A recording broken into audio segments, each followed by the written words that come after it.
Hello and welcome. We are here today at NASA headquarters in Washington, D.C. for a press briefing on a report from an independent study team on unidentified anomalous phenomena.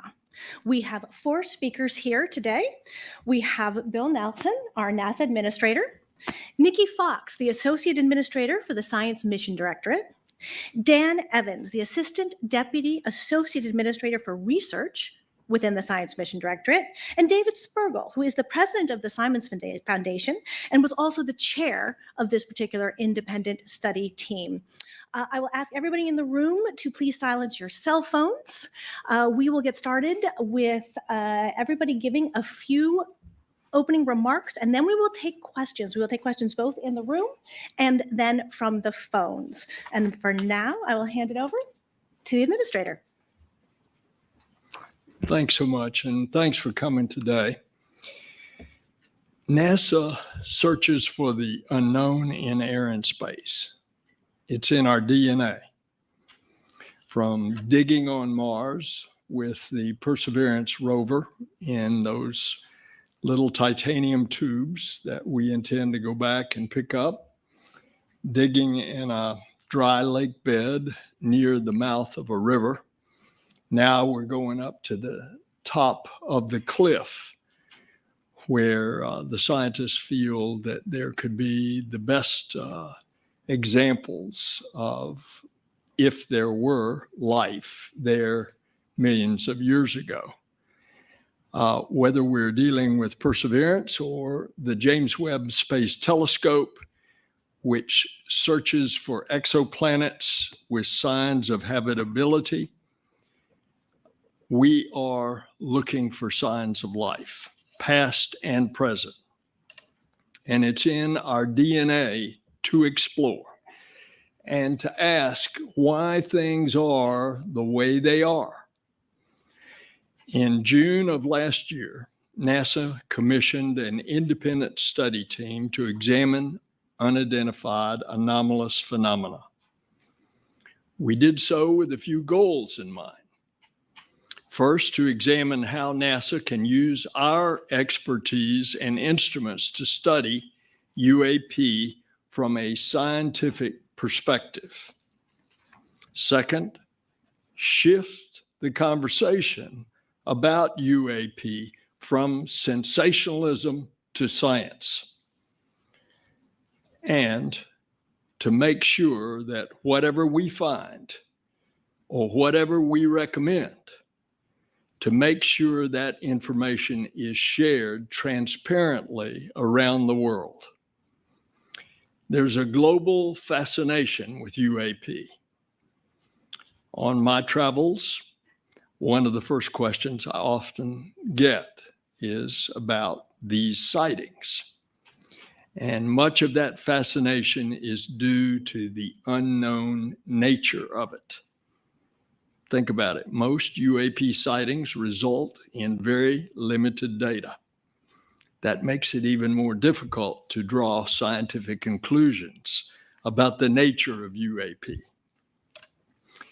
And so this independent study team brought together some of the world's leading scientists, data, and artificial intelligence experts, aerospace safety specialists, all with a specific charge from me, which is to tell how to apply the full focus of science and data to UAP.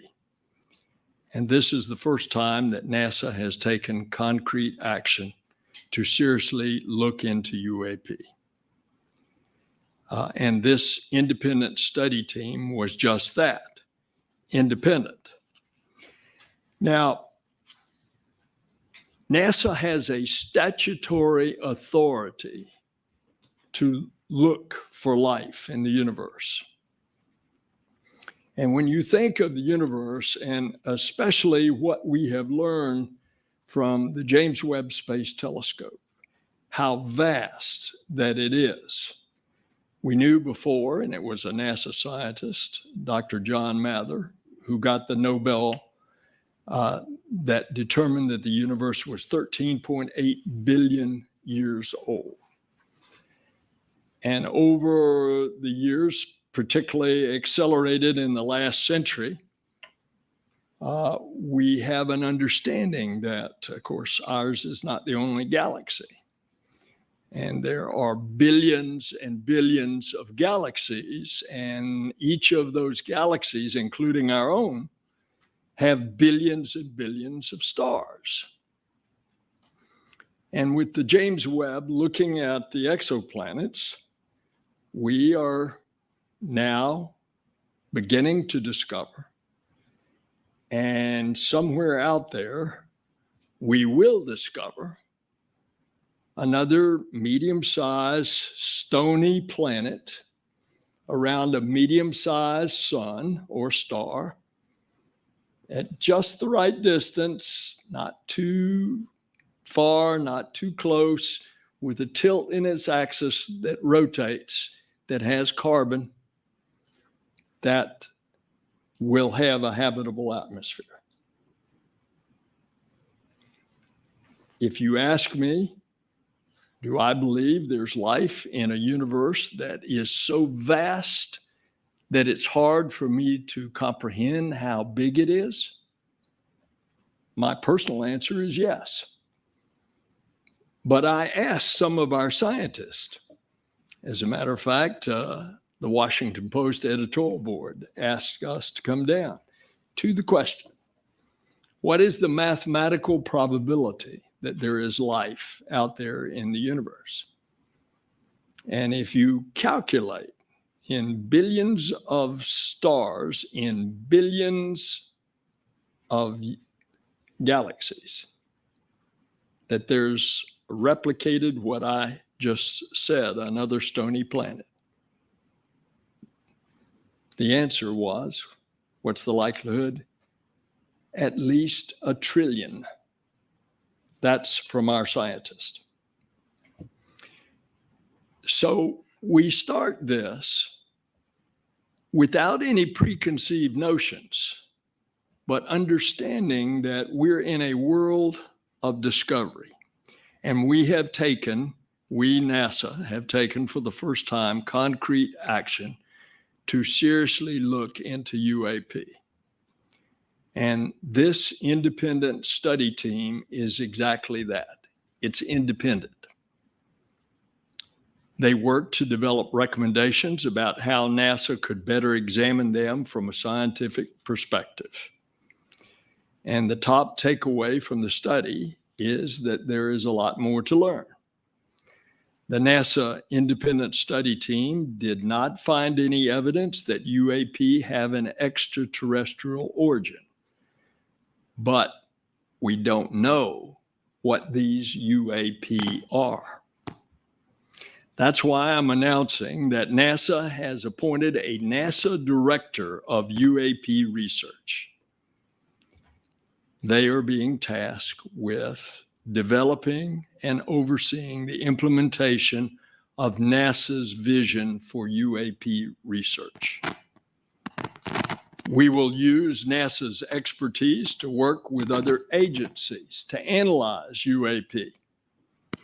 We will use AI and machine learning to search the skies for anomalies, as we have been searching the heavens and will continue to search the heavens for habitability. And NASA will do this transparently. So while today is a significant step for NASA, it's certainly not our final step. And we're going to share more with you. And I want to introduce you to Dr. Nikki Fox, who is the head of our Science Mission Directorate. Nikki.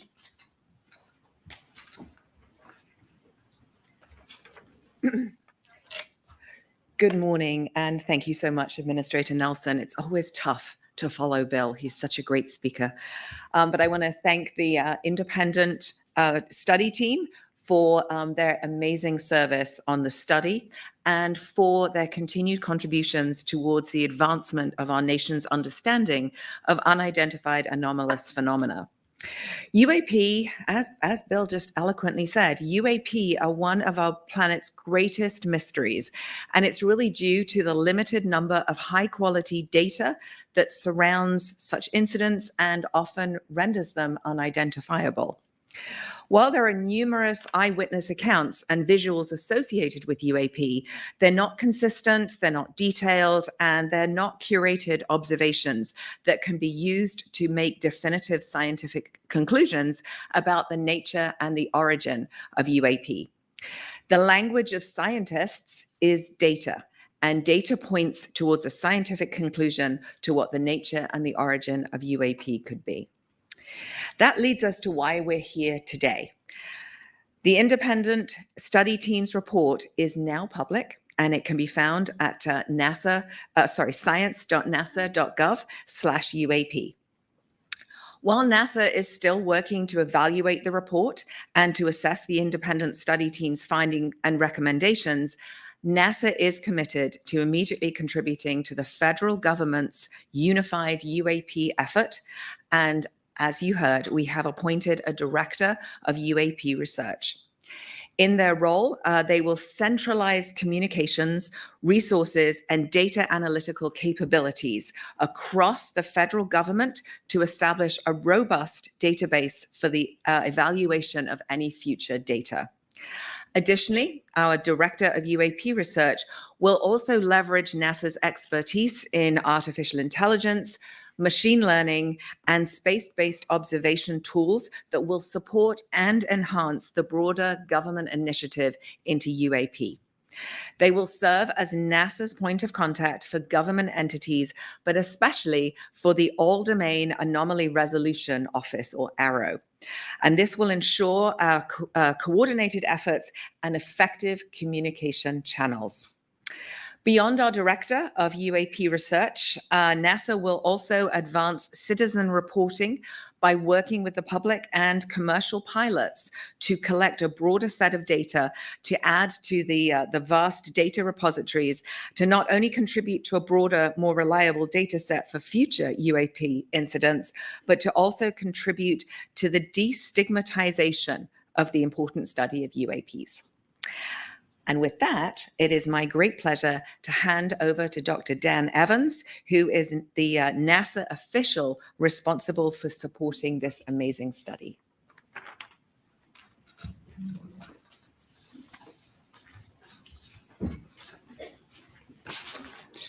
Good morning. I'd like to begin by expressing my sincere thanks to NASA Administrator Bill Nelson for directing this study. We at NASA believe that understanding UAP is vital for several reasons. First and foremost, it provides an opportunity for us to expand our understanding of the world around us. At NASA, we are committed to charting the uncharted, so this work aligns with who we are. Secondly, this study aims to enhance situational awareness. The presence of UAP raises serious concerns about the safety of our skies, and it's this nation's obligation to determine whether these phenomena pose any potential risks to airspace safety. Let's not forget that the first A in NASA is aeronautics. So by understanding the nature of UAP, we can ensure that our skies remain a safe space for all. Administrator Nelson directed us to put together an independent and external team of world-leading experts to produce a report containing a roadmap with a series of recommendations that describe how NASA could best help in the cross-government response to UAP. Months of meticulous fact-finding, cross-disciplinary collaboration, and scientific rigor gave the team insights that will greatly enhance our nation's understanding of UAP going forward. The team's report, now available on NASA's website, stands as a testament to NASA's and the team's commitment to transparency, to the power of science, and to the unwavering quest for knowledge. We at NASA believe that studying UAP represents an exciting step forward in our journey to uncover the mysteries of the world around us.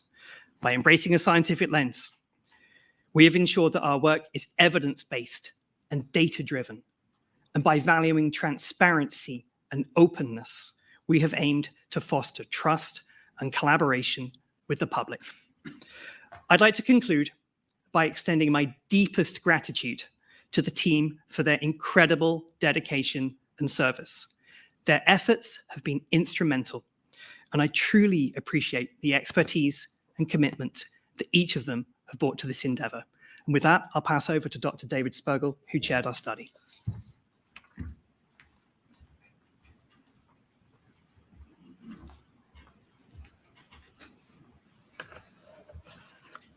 Well, first and foremost, I'd like to extend our sincere gratitude to the NASA administrator for entrusting us with this pivotal study.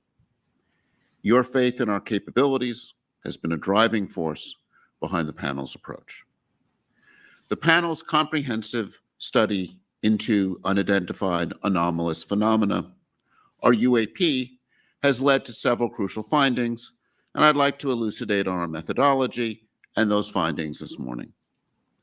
We began by rigorously assessing the current state of UAP data.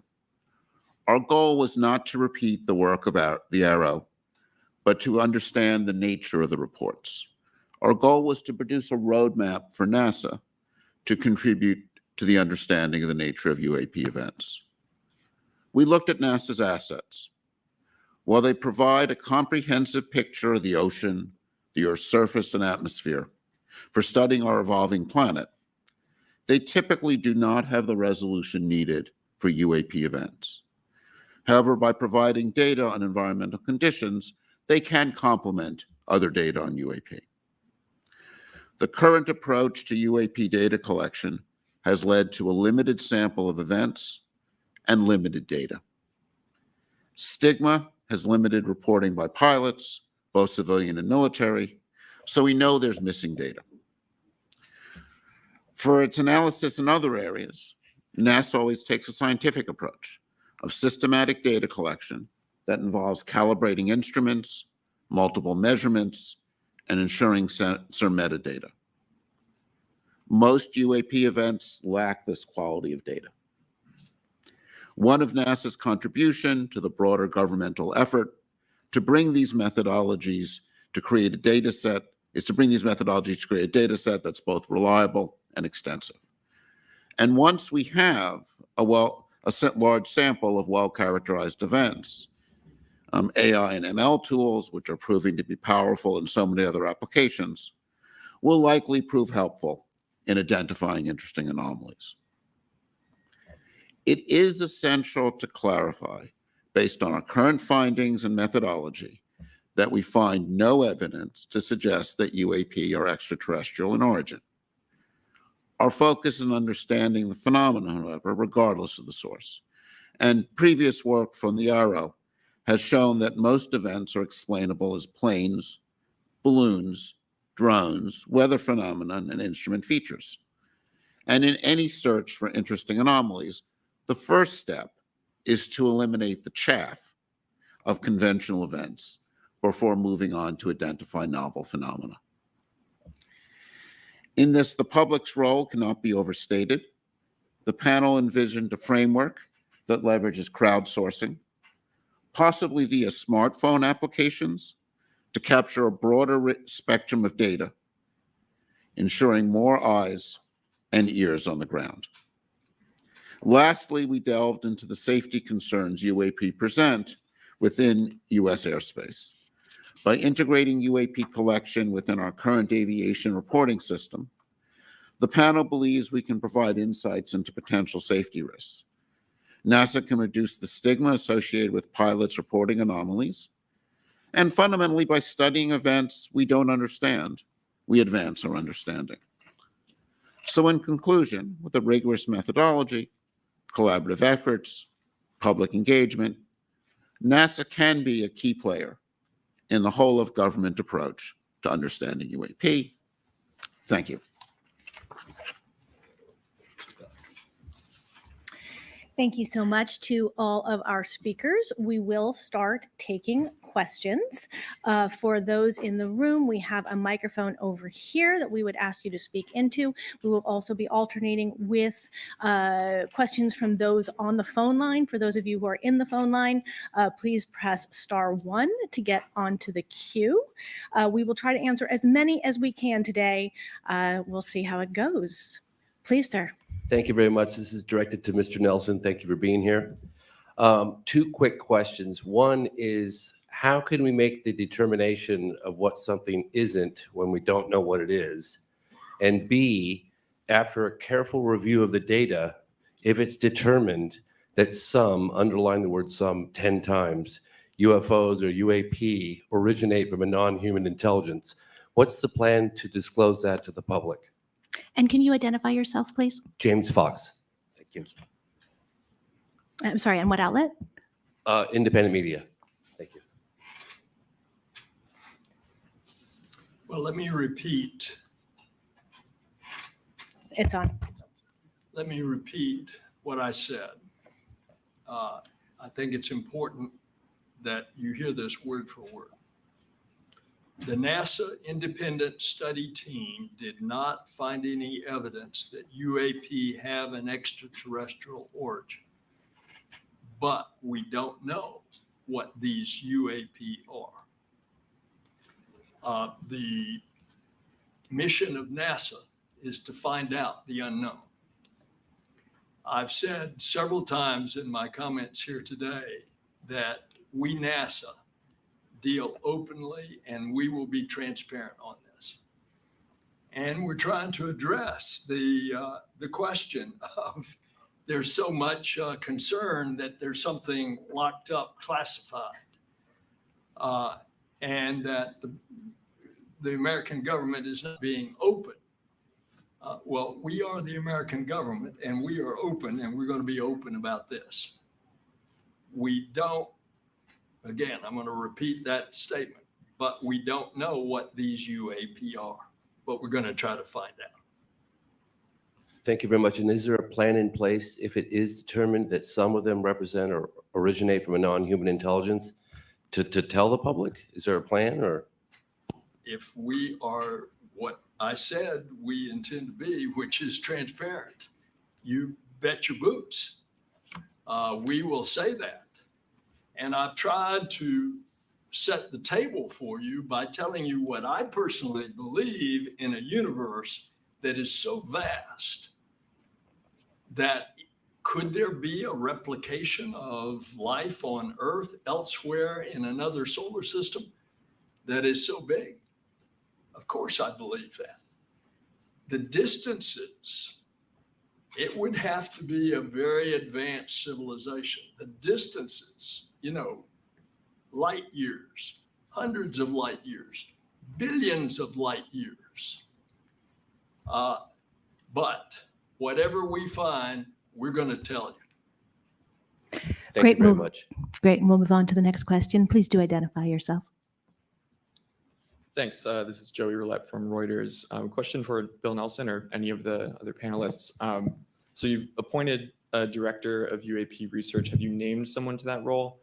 And what kind of investment are you considering making in this? Is this going to be a new program office? Have you thought of funding figures, et cetera? Thanks. Yes, we have. We've already appointed the person. They've been working there for a while now. Like during the study to help be a point of contact. And any budget discussions, of course, are part of a very intricate federal budget request. And so they're not something that we discuss openly, but we will certainly look at what resources need to be allocated. Can you name the official who's in We that will role? not give his name out now. Okay, thanks. Thank you. We'll take another one from in the room. Hello, Dan Rivers from British broadcaster ITV News. I heard the word stigma mentioned several times, that you want to remove the stigma.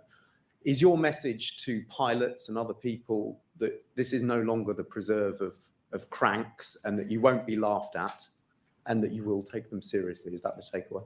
That is exactly the message. I mean, at NASA, we're scientists. We love data. We love all data.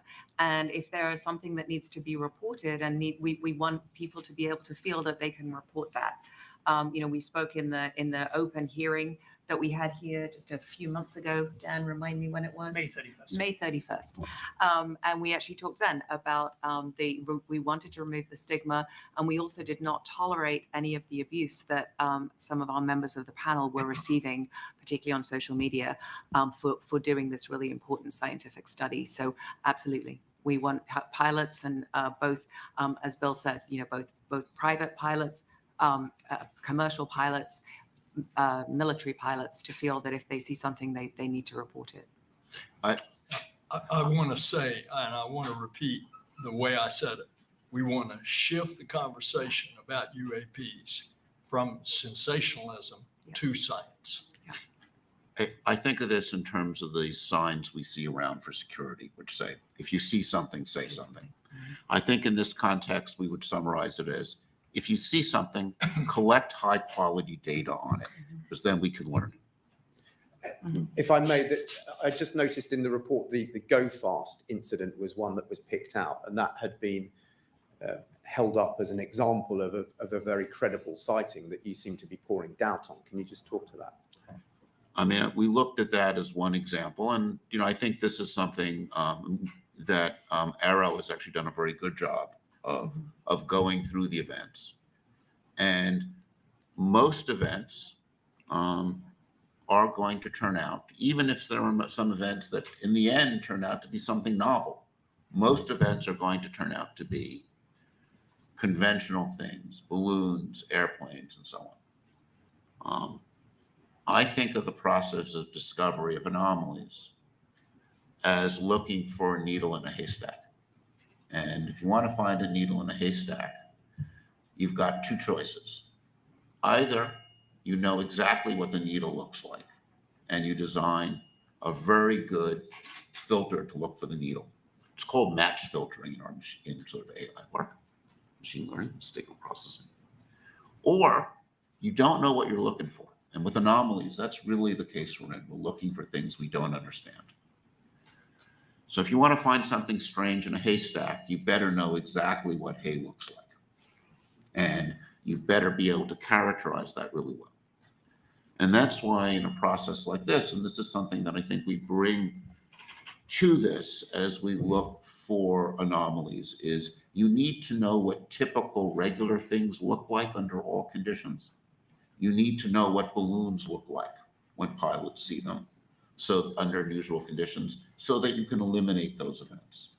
And that's why in identifying anomalies, understanding the normal is a very important part of it, and understanding that under different observing conditions and collecting data in a uniform way. I mean, this is what we do when we study anomalies in space science or other areas of science. And what we're trying to do is bring this approach to this field by saying, collect high quality data, understand the normal events, and that's how we move things forward. Thank you. We'll move on to the next question, please. Hello, I'm Nomia Iqbal from BBC News. Just to follow up on the stigma question, UAP, that term has been, used in part to destigmatize UFOs. The fact is, most people use UFOs. Most of the American public, most of the world use that term.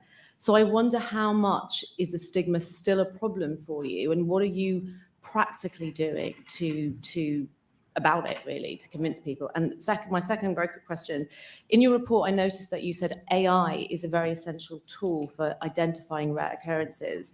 Yesterday, we were at this big AI summit where you had 100 senators meeting all the big tech tycoons, Elon Musk, Mark Zuckerberg.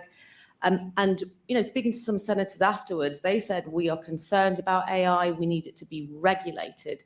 Does that concern you? Are you worried that it might hamper your work? Thank you very much. Well, two big questions. First of all, do I personally believe that AI needs to have some boundaries? The answer to that, for our existentialism, yes.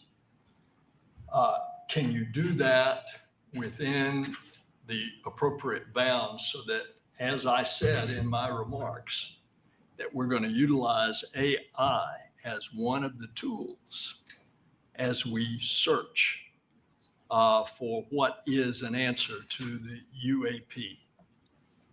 And so, no, I don't think that any attempts to that the Congress has underway to try to write a law that would appropriately put guardrails around AI for other reasons is in any way going to inhibit us from utilizing the tools of AI to help us in our quest on this specific issue.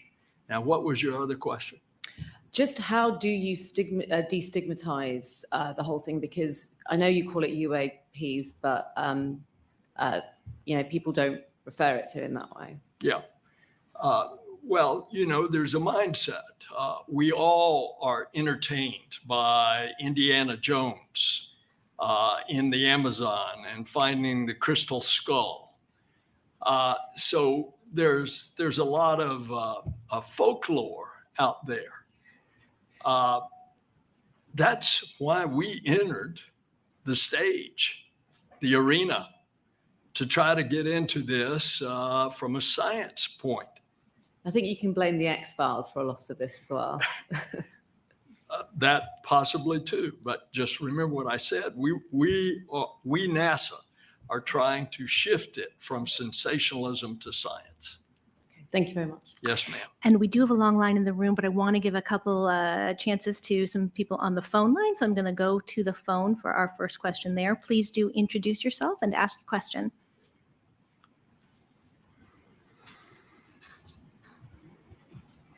The phone, can you hear me?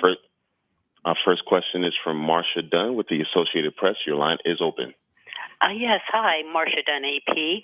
I'm already receiving emails on Area 51 in Roswell, so I would like to ask Mr. Spergel, how much were you and your fellow panel members hassled or bombarded by this sort of thing during the course of your study? And for NASA, are you not naming the director of UAP research for this very reason, so that they're not hassled and bombarded by the fringe element? Thanks. I would divide kind of emails and tweets into two types, right? There's some where people honestly are curious about things they've seen, they've heard. There are things that are hard to respond to, like my uncle who's dead saw something strange, and you get a report. And that's not useful, but that's harmless. On the other hand, one of the things that happened during the study, and this may be part of a bigger discussion of cultural behavior on social media, where people behaved badly, and I would say harassed some of our panel members. And that, I think, was very inappropriate behavior one doesn't want to see. Sadly, I think it's part of a deeper problem when people somehow feel on the web, on social media, they can be nasty and hostile, and sadly, some of our panel members experience that.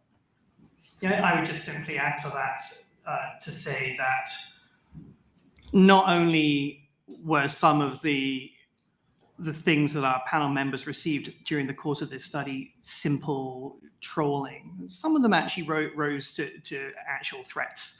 And as a result, we at NASA take the sanctity of the scientific process and the security and safety of our team extremely seriously. And yes, that's in part why we are not splashing the name of our new director out there, because science needs to be free.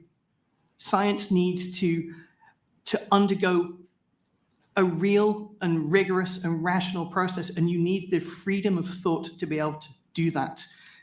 Some of the threats and the harassment have been beyond the pale, quite frankly, towards some of our panelists. And yes, it's important that science be free as part of that process. Thank you so much. We will go to another question on the phone, please. Please go ahead and introduce yourself. Our next question comes from Tom Clark with Sky News London. Your line is open. Oh, hi there. Thank you very much for taking my question. I want to understand whether and how much, you won't give us an idea of money, but how many assets or new research programs will be devoted to this by the administration. Because it strikes me that although the argument for aviation safety is clear, there are other departments and agencies responsible for that particular thing. And as the report concludes, the likelihood of there being extraterrestrial explanations or truly scientific explanations for many of these phenomena is very, very small. Shouldn't NASA devote its research budgets and its efforts to those much more likely and tangible signs of extraterrestrial life through things like the James Webb Space Telescope or extrasolar planets detection? Yeah, thank you for the question. So yes, obviously we don't discuss budget openly, but we are committed to supporting the whole of government study into UAP. All of our data are open. In fact, if you look at the report, you'll see a very large sort of background material or supplemental material in there, because we literally released everything because that's what we do at NASA. We do have our key agency goals. We have obviously our goals in the Science Mission Directorate, our themes that we follow, and one of those, as the administrator described, is the search for life elsewhere. And we do that, and he described the research beautifully. I think he may be going for my job, actually, but he described the research so well that what we need to find is a rocky planet around a hospitable star that isn't too violent, that is in just that right place, that has signatures of water and signatures of carbon, so the building blocks of life. And we continue to strive to do that. We do that with the James Webb Telescope. We'll be doing that when we launch the Nancy Grace Roman Telescope that even has a coronagraph around it to block out the light of the neighboring stars and really let us look at those possible planets. And then beyond that, the next big telescope recommended by the Astrophysics Decadal is the Habitable Worlds Observatory, actually a mission designed to look for hospitable and find like Earth 2.0 in another stellar system. And so they really are in the forefront of our goals at NASA. So thanks so much for the question. I'm going to ask. Just jump in to clarify something. Will you be devoting any new resource or research projects to this particular aim then, given that's where the interesting questions really are? Should NASA spend time and budget pursuing the much less likely task of finding signs of extraterrestrial life in small objects within or close to the Earth's atmosphere? So, I mean, most of obviously our instruments are designed to look for the phenomena that we study at NASA. If any of our data are useful, if any of our data are applicable, then we absolutely will be devoting that and turning that over through our liaison to the whole of government approach. We are not at this time intending to design a mission to do this. That is not part of our kind of overarching NASA direction. We are looking at providing some research support. So if somebody wants to write a research proposal, send it in through the regular channels. We will be looking for ways to do that. And we also talked about supporting sort of the citizen science and the broader repository of data. Dan, do you want to add to that? NASA's data are free and publicly accessible for the entire world to download. And we pride ourselves on that fact. And it's this openness of data and our approach, which is why we're all here today. To answer your specific question about devoting research budgets to the potentially truly interesting ones, well, I think as David said, you have to understand the chaff in order to really understand and pinpoint the potentially interesting ones, okay? So we are in such a data poor regime at the moment that we need to turn it into a data rich one to do that. And we employ NASA's assets, many other partners' assets as well in that quest. And if your question suggests, and I do not know that it does, but if it suggests that NASA ought to keep its nose out of this, well, let me tell you, NASA is not a place that's going to hide its head in the sand. Now, is there interest in this phenomenon in other agencies? In my previous life in the Senate, I was privy to talk to the Navy pilots and to see the video of what they encountered off the coast of California in 2004. That was in a classified setting then. But this is now, and you have now seen that video, and you have heard from those former Navy pilots. Is that of a concern to the Department of Defense? Of course it is. Therefore, we're going to continue our search from a scientific point of view. It's going to be, if those other agencies continued their search, we're going to be glad to join in with them. But our stuff is going to be open. Great. I'm going to take one more from the phone before we go back to the floor.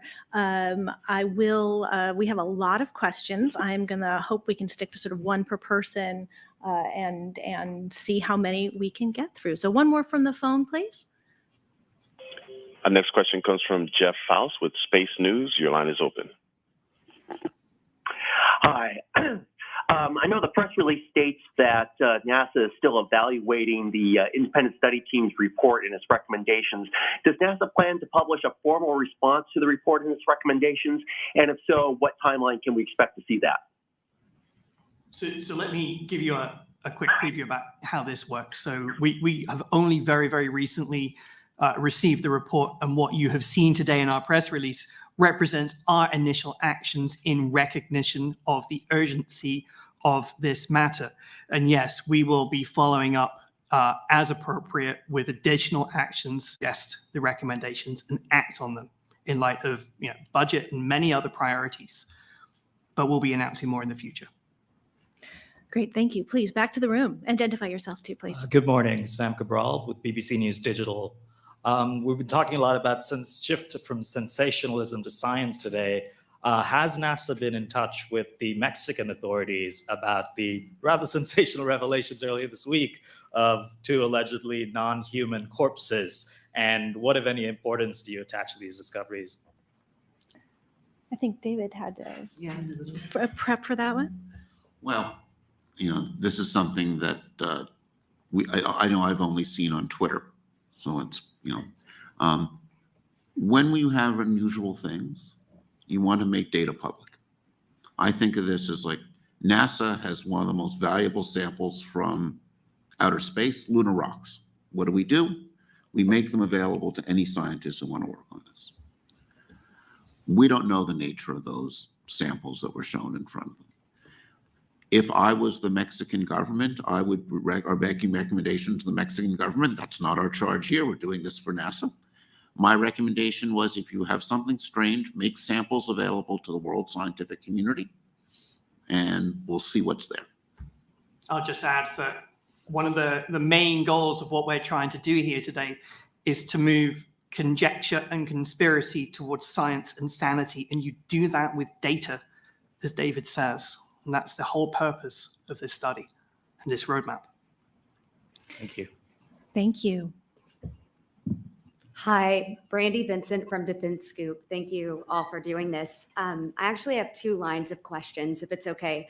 First, for Ms. Fox, what's the timeline and immediate actions that NASA is pursuing specifically with ARROW now that the report has been completed? And what mechanisms are NASA and DoD really using to share information and collaborate securely? And do you see more coming? And then separately, for Mr. Spergel, I noticed in the final report, a lot of the images and media that were added were from DoD, snapshots that we'd previously seen from DoD data. Not much from FAA, if anything, not from other agencies. Can you speak to why that is and what what all you used beyond DoD to inform your report? Dr. Fox, Dr. Spergel, I'll pass it to you guys. Sure. So yes, our immediate actions, I think there was such a lot in those questions. So the immediate actions, we've established our director of UAP research. They're working across the whole of government. They're working very closely with Arrow. They are the sort of central point for all of the collaboration. I'm not sure what else you asked. I'm sorry. What mechanisms are you using to share data and information with the Defense Department?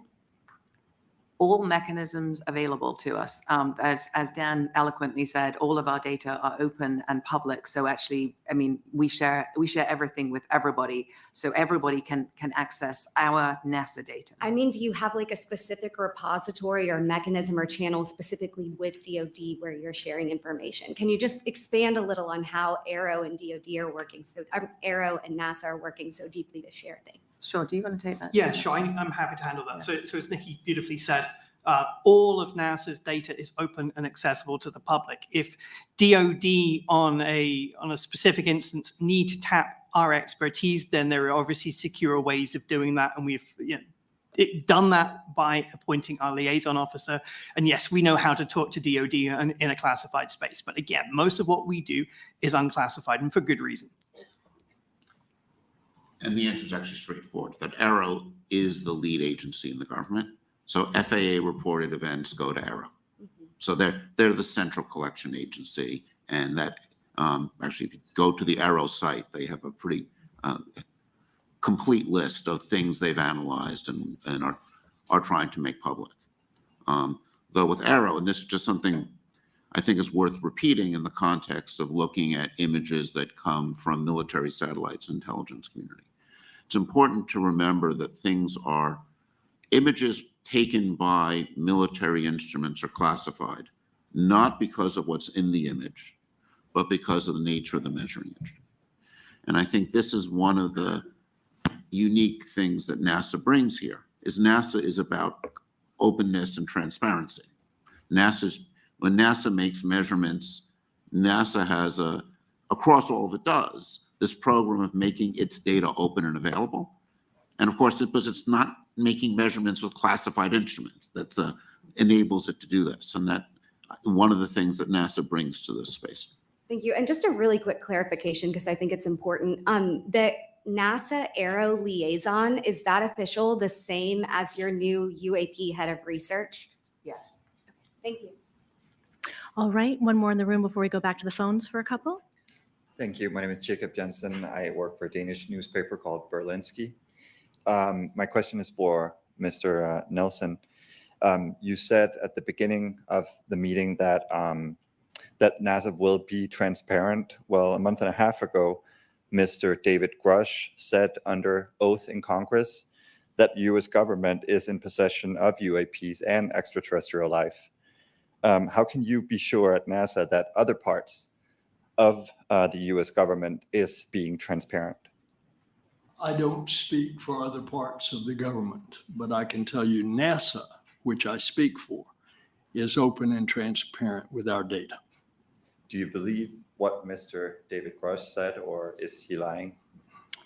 You would want me to give a personal opinion? Yes, please. Of what he said. What he said, if I recall having seen this on the nightly news, was that he had a friend that knew where a warehouse was that had an UFO locked up in a warehouse. He also said he had another friend that said that he had parts of an alien. Whatever he said, where's the evidence? Is my response. Excuse me. He also said that he did interview over 40 employees at the Pentagon. Long time ago, there was a TV show, Jack Friday, and he used to say, just the facts, just the facts. Show me the evidence. Thank you, sir. All right, we will go to the phones. Again, I know people have lots of questions, but I'm going to try to keep us to one for each person. And so next person on the phone, go ahead and introduce yourself. The next question comes from Gina Cesari with ABC News. Your line is open. This is for Senator Nelson. Your report mentioned that AI could be very useful in helping in this investigation. How do you see that, sir? Well, why limit us in anything in interpretation of data? And AI is just coming on the scene to be explored in all areas. So why should we limit any technological tool in analyzing data that we have? I said AI was one of the things that we were going to employ. I mean, we use AI or artificial intelligence and machine learning throughout our NASA science portfolio. It is an amazing tool for helping us to actually find often signatures that are sort of buried in data. And so a lot of our data are just sort of wiggly line plots. We get excited about wiggly line plots, by the way, but sometimes you see the wiggles and you miss a signal in there. And by using artificial intelligence, we can often find signatures. So one example we've had is to be able to find signatures of superstorms using very old data that really is before sort of like routine scientific satellite data, and it's amazing. And so just being able to use those techniques often can allow us to find things, to actually find the needle. As David so eloquently said, once you've actually really it also helps us to really characterize the hay. And so you can start subtracting the hay and look for the needles behind. So let me just take this moment to try to demystify AI and ML. Thank you. When, as scientists, and probably many of you in high school were trained to do this, we had some data. You took your data, you drew a graph, you put a line through it. You had data in 2 dimensions, X and Y. Right now, much of our data is in a much higher dimensional space. And if you're working with something like ChatGPT, it's in a high dimensional space of language, or tokens, if you want to get technical, with 12,000 tokens in the ChatGPT 3.5, for example. And machine learning is a powerful tool for representing functions in high dimensional space. That means we get to work with data in a high dimensional space. AI is very powerful, but it's no more powerful than the data you give it. It's a way of, this is why it's very powerful, say, with NASA's weather and climate data. We've got an incredible amount of data, and it's data that you want to do more with than just put a line on a graph. You want to extract all that information or more information in that high dimensional space. And I think we're just really discovering the power of that tool. And it's one of the tools NASA and not just scientists, but I think a lot of people in a lot of different industries are using to learn new things about high dimensional data. But it always comes back to the data you feed into your analysis, whether it's a line on a graph paper or a high dimensional space explored with machine learning. And if you don't got good data, you're not going to learn things. I'm going to add one sentence. Sorry. High dimensional does not mean high space dimensions, not interdimensional travel. We're talking about multiple parameters here. Okay. Great. We are coming close to time. I want to get 2 more questions, and we're going to do one on the phone and one more in the room. And hopefully, if we keep our questions short and our answers short, we'll get to those 2. For anybody who's here who hasn't had a chance to ask a question, you are more than welcome to send an email, and we will try to get you answers as quickly as possible. So one more on the phone, please. Yes, our next question comes from Peggy Hollinger with Financial Times. Your line is open. Thank you very much, and thank you for allowing me to ask a question. I'm curious about you saying here that you want to rope in crowdsourcing, but also you speak specifically about the potential of using commercial assets as well as your own. I'm curious about, can you just give me a bit more detail how you will do that? Will that be through commercial contracts, or will you ask for voluntary reportings of sightings? And also, I think that's when you talk a lot about the importance of sensor, I'm going to use the word harmonization, because there's no kind of harmonization between the way the sensors work. Presumably that would be the same for the use of commercial assets. You know, how does that use of commercial assets and crowdsourcing square with the sensor harmonization that you talk about? And who's going to pay for all this? Thank you. So let me just say a little bit about crowdsourcing. Much of what we have in mind is taking advantage of the fact that there's several billion of these floating around, right? And they take, I'm holding up a cell phone for those on the radio.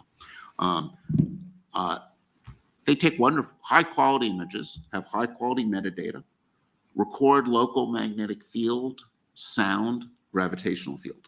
There's a wealth of data that a cell phone takes, and you can imagine designing apps that make the images relatively tamper-free. You can at least make it hard to do.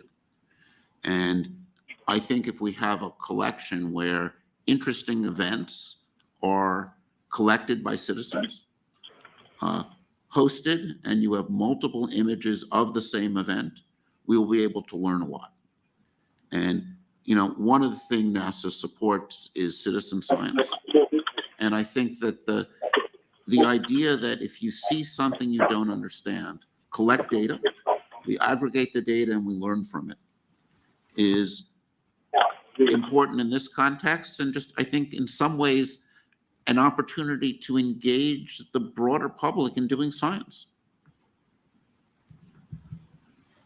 Great. Our last question, please, from the floor. Thank you all for doing this. Joe Khalil with News Nation. My first question is, you've described harassment of some of the panelists. While that is horrible and never a good thing, it does sort of come with the nature of public officials. You know, Mr. Nelson, as a senator, lawmakers get that kind of thing all the time. Is that the justification for keeping this new position, Director of UAP Research, private? Do you plan on doing that forever? Is that a temporary thing? Because it seems to cut against the dedication to being open and transparent if this person forever is not going to be revealed, their identity, who they are. Yeah, okay. So at the time, yes, we are withholding that name. Let's not forget that we've only just received this report. And what we need to do now as an agency is come together and provide a cohesive and coherent response to it that addresses multiple findings and recommendations, okay? We're only announcing initial actions today. Will that person's name be disclosed, to answer your specific question? Potentially, yes. But again, we need to ensure that the scientific process and method is free, okay? That's my response. Thank you. And just lastly, the report says that you relied on unclassified material. You've given a very understandable description for why the DoD classifies certain images and videos. Why did you all not have access to classified material? And could you have, done that? I have. So just understand that. Let the committee speak for themselves. So one of the reasons that we restricted ourselves, this study, to unclassified data is because we can speak openly about it. And in so doing, we're aiming, again, to alter the discourse from sensationalism to science, as Administrator Nelson beautifully said. NASA personnel, as appropriate, know how to talk to DoD on a classified basis, but the purpose of this study was to tell us what open data we could use in combination with the power of science to move our understanding forward. Okay, that was the purpose, and we're speaking about it openly today. And so one of the And challenges you I'm talked afraid we do have to wrap up. We are at time. So thank you, everybody, for being here today. Again, for those people who were not able to get questions, I do apologize for not doing it in the room. However, please send an email based on our press release. You will have information to access, and we will try to get you the answers we can. And with that, we're concluding today's press briefing, and thank you very much for being here. Thank you.